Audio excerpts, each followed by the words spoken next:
In this video, I'm just going to show you the best SEO workflow for content at scale. Now, first thing first, you need to find keywords, right?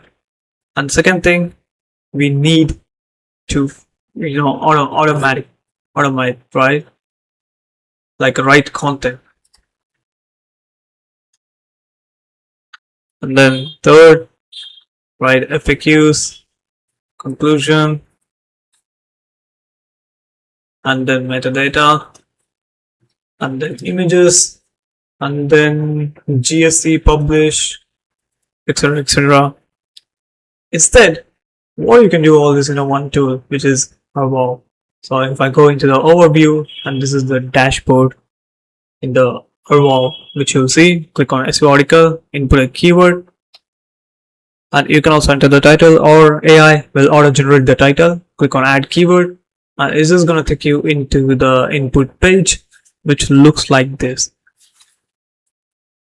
And here, if you click on generate article, it will generate an article. In the generation sections, you'll see the history of the article, and this is how everything is automated from end to end. Blow article.